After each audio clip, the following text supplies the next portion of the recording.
오늘 우리에게 주신 하나님의 말씀은 마가복음 3장 1절로 6절의 말씀입니다. 저와 여러분이 한 절씩 교대로 읽도록 하겠습니다. 예수께서 다시 회당에 들어가시니 한쪽 손 많은 사람이 거기 있는지라. 사람들이 예수를 고발하려 하여 안식일에 그 사람을 고치시는가 주시하고 있거늘 예수께서 손 마른 사람에게 이르시되 한가운데 일어서라 하시고 그들에게 이르시되 안식일에 선을 행하는 것과 앙을 행하는 것 생명을 구하는 것과 죽이는 것 어느 것이 옳으냐 하시니 그들이 잠잠하거늘 그들의 마음이 완악함을 탄식하사 노하심으로 그들을 둘러보시고 그 사람에게 이르시되 네 손을 내밀라 하시니 내밀매 그 손이 회복되었더라. 바리새인들이 나가서 곧 헤롯 왕과 함께 어떻게 하여 예수를 죽일까 의논하니라. 확증편향이라는 용어가 있습니다. 이 말은 한마디로 내가 보고 싶은 것만 보고 듣고 싶은 것만 듣겠다라는 것입니다. 평소 나의 가치관과 신념에 부합하는 정보들은 귀를 기울여 듣지만 그것과 반대되는 것들은 듣지 않는 사람들의 태도와 심리를 말하는 임지심리학의 용어입니다. 그래서 이렇게 확증편향에 갇힌 사람은 이미 닫힌 결론을 갖고 있습니다. 그래서 아무리 많은 것을 보고 들어도 결론이 나 있기 때문에 쉽게 바뀌지 않습니다. 그런데 오늘 본문을 보면 유대인들이 그랬습니다.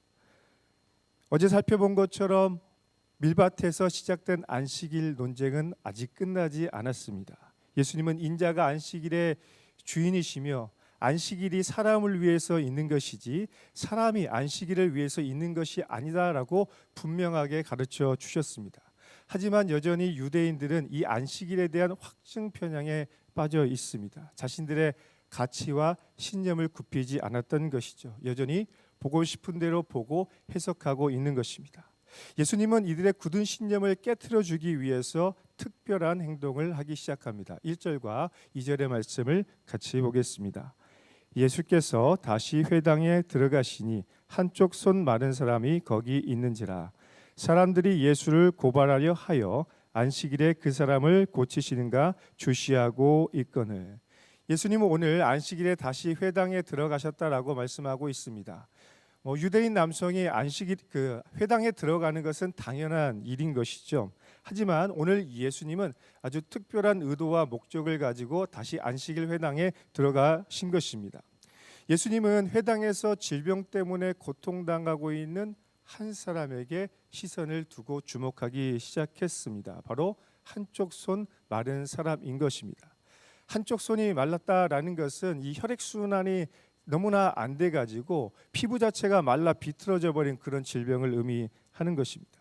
이 사람은 아마 회당에 오랫동안 다녔지만 이 질병으로 인하여서 기쁨도 없고 점점 생기를 잃어가며 죽어가고 있는 그런 안타까운 영혼이었을 것입니다.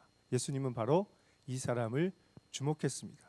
반면에 같은 시각에 같은 장소에 있던 유대인들은 그 불쌍한 손 마른 사람을 바라보는 것이 아니라 손 마른 사람을 바라보고 있는 예수님을 주시하고 주목하고 있었습니다. 평소 예수님의 성품과 행적을 볼 때 반드시 예수님은 무엇인가 할 거라는 것을 기대하고 또 바라보고 있었던 것입니다. 왜냐하면 안식일에 손 마른 사람을 고치는 이 행위 자체가 안식일을 범하는 것이라는 생각을 했기 때문에 고발할 거리를 찾고자 일거수일투족을 주목하고 있었습니다. 유대인들에게 있어서 이 순간은 아주 절호의 기회였습니다. 예수님을 책잡을 수 있는 절호의 기회였던 것이죠.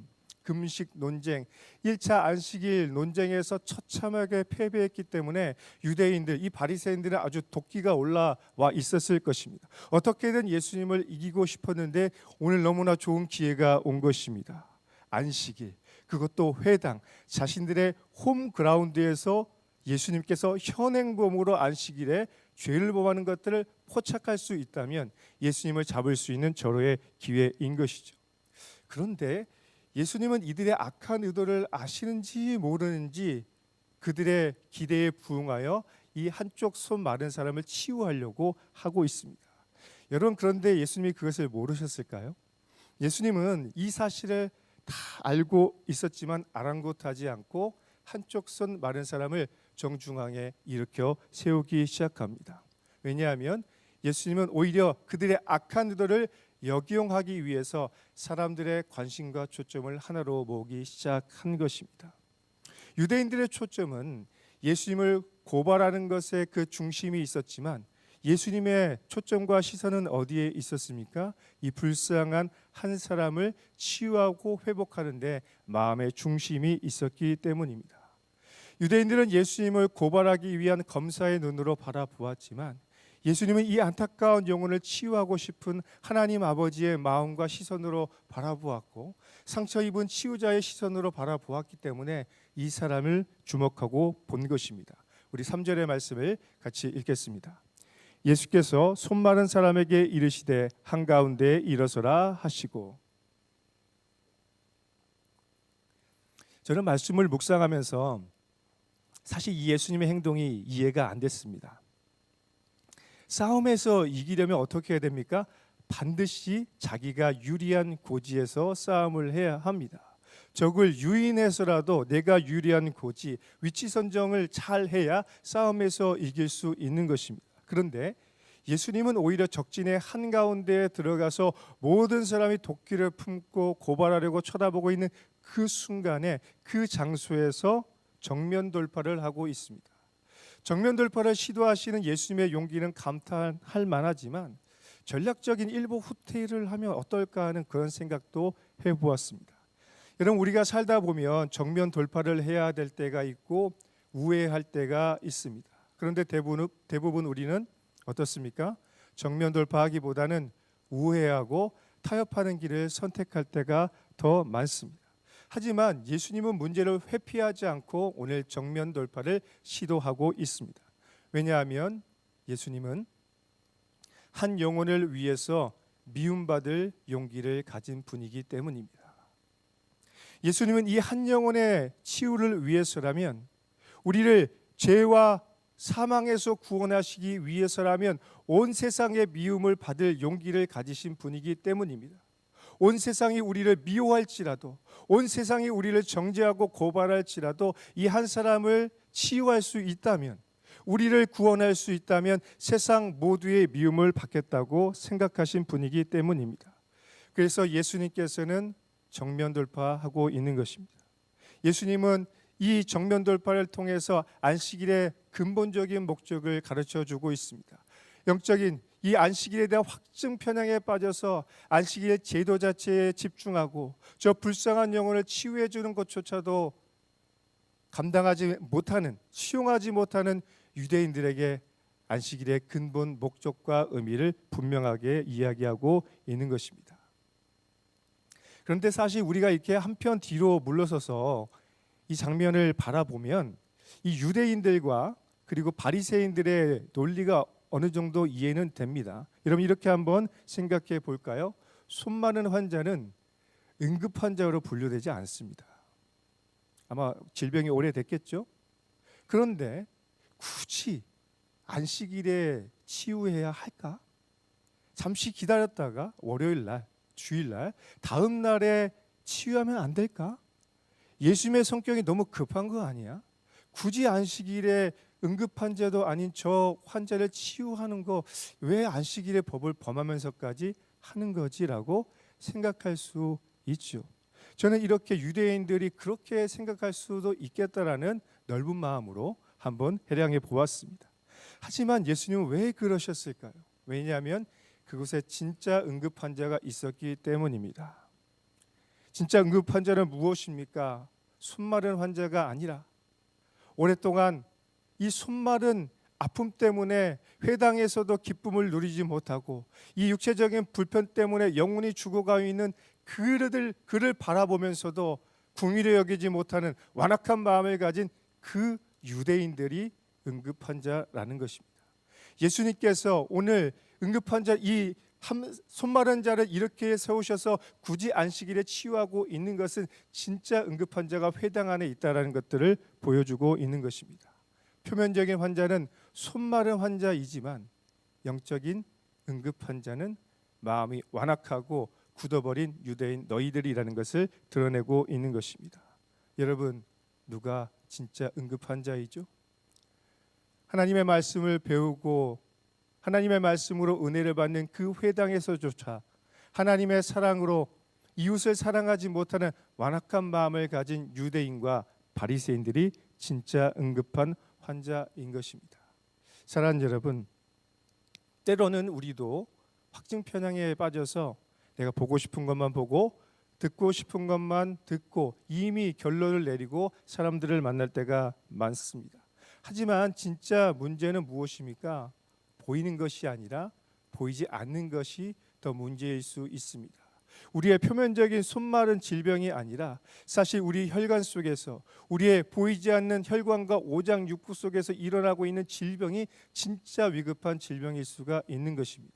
그런 것처럼 보이는 손마른 환자의 질병도 문제지만 진짜 문제는 그를 바라보면서 긍휼히 여기지 못하고 그를 살리는 예수님을 고발하려고 마음을 악하게 먹고 있는 그들이 진짜 문제인 것입니다. 그래서 예수님은 오늘 정면 돌파를 시도하면서 문제의 전곡을 콕 찌르고 있는 것입니다. 우리 마음의 중심과 완악함을 너무나 잘 아시는 예수님께서 우리의 마음을 드러내고 있는 것입니다. 여러분, 진짜 아이러니는 무엇입니까? 안식일을 지키자고 주장하는 유대인들은 생명을 살리고 선을 살리는 것을 거부했지만 안식일을 범한다고 비난받고 정죄받고 있는 예수님은 정작 선을 행하고 사람을 살리는 일을 하고 있는 것입니다. 이처럼 예수님께서는 율법의 근본 정신을 잃어버리고 제도와 형식만 붙잡고 있는 유대인과 바리새인들을 향해서 일침을 가하면서 하나님의 은혜와 사랑이 없는 율법과 제도는 사람을 죽이는 통제 도구에 불과하다는 것을 보여주고 있는 것입니다. 그래서 이렇게 말씀하십니다. 4절과 5절의 말씀 보겠습니다. 그들에게 이르시되 안식일에 선을 행하는 것과 악을 행하는 것, 생명을 구하는 것과 죽이는 것 어느 것이 옳으냐 하시니 그들이 잠잠하거늘 그들의 마음이 완악함을 탄식하사 노하심으로 그들을 둘러보시고 그 사람에게 이르시되 네 손을 내밀라 하시니 내밀매 그 손이 회복되었더라. 예수님은 안식일의 본래 의미를 잃어버린 유대인에게 진짜 안식일의 목적이 무엇인지를 가르쳐 주십니다. 하나님이 기뻐하시는 것은 무엇입니까? 안식일에 선을 행하고 사람을 살리는 것입니다. 그게 안식일의 진짜 목적인 것입니다. 안식일이 사람을 위해서 있는 것이지 사람이 안식일을 위해서 있는 것이 아닙니다. 안식일의 주인이신 예수님께서는 지금 진짜 안식일의 의미가 무엇인지 새로운 해석을 해주고 있는 것입니다. 하지만 새로운 해석처럼 보이지만 원래 이것이 근본 목적이었습니다. 하지만 유대인들의 반응은 싸늘했습니다. 침묵했습니다. 예수님께 동조하지 않았습니다. 유대인의 침묵은 무엇일까요? 그것은 예수님의 말씀에 동조하지 못하겠다는 그들의 완악한 마음을 보여주는 장면의 묘사인 것입니다. 그들은 예수님의 말씀에 반박할 용기와 논리는 없었지만 예수님의 말씀을 수용할 마음은 없었습니다. 마음을 굳게 닫았죠. 왜 그렇습니까? 영적인 확증 편향에 빠져 있기 때문에 나는 예수님의 말씀을 듣지도 보지도 수용하지도 않겠다라는 것입니다. 예수님은 이런 완악한 유대인들의 마음을 보시면서 탄식하셨고 분노하셨다라고 성경은 기록하고 있습니다. 정확히 말하면 그들의 영혼 속에 있는 죄와 그들의 마음을 완악하게 하고 있는 마귀에 대해서 분노하고 탄식하심으로 말씀하고 있는 겁니다. 비통한 마음으로 이제 예수님이 이렇게 행동하시죠. 손마른 자에게 일어나라. 그리고 네 손을 내밀라. 모든 사람이 그 광경을 주목했습니다. 과연 어떤 일이 일어날까? 사람들은 기대하는 눈으로 그 광경을 보았습니다. 그리고 예수님은 그의 손을 치유해 주셨습니다. 할렐루야. 사랑하는 여러분, 오늘 우리 안에 있는 손마른 자와 같은 육체적인 질병이 있을 수 있습니다. 그리고 우리 마음에 질병이 있을 수 있고 우리의 영혼의 질병이 있을 수 있습니다. 그리고 어쩌면 우리도 유대인과 같은 완악한 그 굳은 마음, 영적인 확증 편향에 빠져서 다른 사람을 정죄하고 이미 내린 결론으로 나아가고 있을지 모릅니다. 그렇다면 오늘 이 아침에 성령께서 우리의 마음을 아기의 마음처럼 새롭게 부드럽게 해주시길 예수님의 이름으로 축원합니다. 오늘 우리가 이 말씀을 들음으로, 우리가 이 새벽에 기도함으로 성령께서 우리의 굳어버린 마음을 회복시켜 주시고 우리의 육체의 어떤 질병을 치유하시며 우리 마음과 영혼의 질병을 치유하시길 간절히 기도합니다.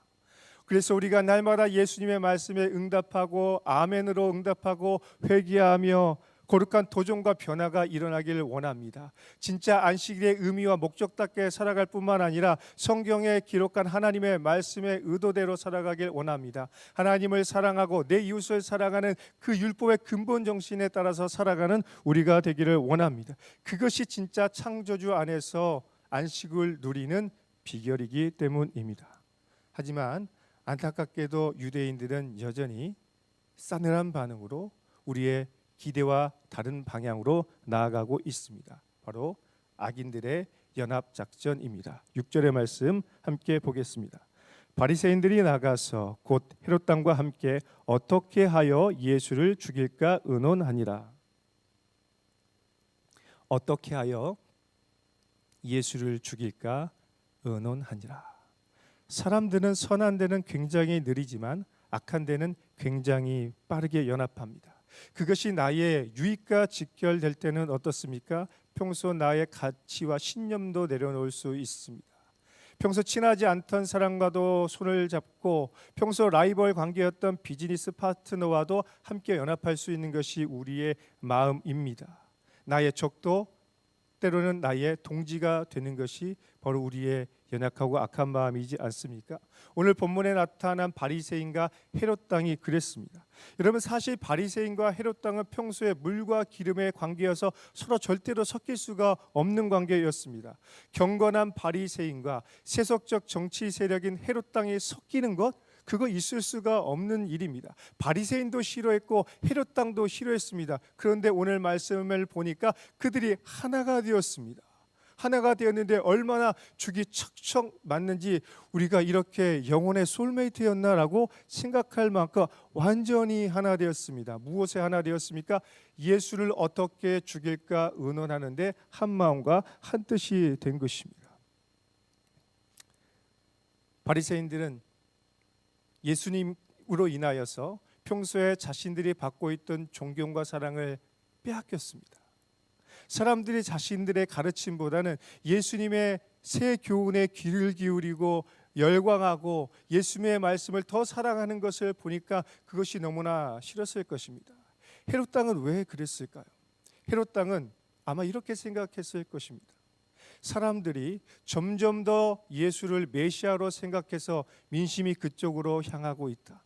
만약 민심이 요동치는 것을 보면 로마인들이 가만히 있지 않고 우리를 와서 핍박하고 우리를 점령하게 될 텐데, 나라를 위하는 길은 저 예수 한 사람을 죽이는 것이 이것이 나라를 위한 길이다라는 생각을 했을 것입니다. 경건했던 바리새인과 또 세속적 정치 세력이었던 헤롯 당, 그들이 나름의 이유로 인하여 하나 되어 어떻게 하면 예수를 죽일까 의논했습니다. 당대 최고의 존경을 받는 바리새인과 최고의 권력을 잡은 헤롯 당이 하나로 뭉쳐서 하나님의 아들 예수님을 죽이기에 혈안이 돼 있는 것입니다. 그래서 앞으로 예수님은 이들의 손에 의해서 십자가에 못 박히게 될 것입니다. 사랑하는 여러분, 오늘 우리는 무엇에 하나가 되어야 할까요? 사람들은 자기의 이익과 욕심을 위해서, 자신의 유명과 성공을 위해서 하나 됩니다. 바벨탑을 쌓은 이유도 자신의 이름을 높이기 위해서 쌓은 것 아니겠습니까? 오늘 우리는 무엇을 위해서 하나 되어야 됩니까? 하나님 나라와 그의 의를 이루어가는 데 하나 되어야 하겠지만 우리의 마음은 그렇지 않을 때가 너무나 많습니다. 오늘 우리는 바리새인과 헤롯 당처럼 악인들과 연합하는 것이 아니라 하나님을 예배하는 자들, 하나님을 사랑하는 자들, 예수님을 너무나 사랑해서 날마다 예수님을 닮아가는 자들과 연합해야 할 것입니다. 그곳에 하나님의 임재가 있기 때문입니다. 그럴 때 우리는 세상에서 미움받고 조롱받고 고통받을 수도 있을 것입니다. 그러나 그 길에 생명이 있습니다. 그 길이 좁은 길일지라도 우리가 그 길을 걸어가야 그곳에 예수님의 발자취가 있는 것입니다.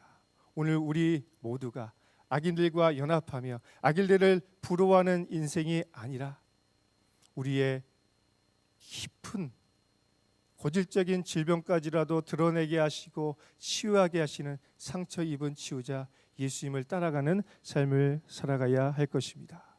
살아가는 여러분, 오늘 여러분의 마른 손을 예수님께 내미십시오. 그리고 혹시 유대인처럼 굳어버린 마음이 있다면 그 문을 활짝 열고 예수님을 초대하십시오. 우리를 사랑하는 예수님께서 우리의 모든 질병을 완벽하게 치유해 주실 줄 믿습니다. 함께 기도하겠습니다.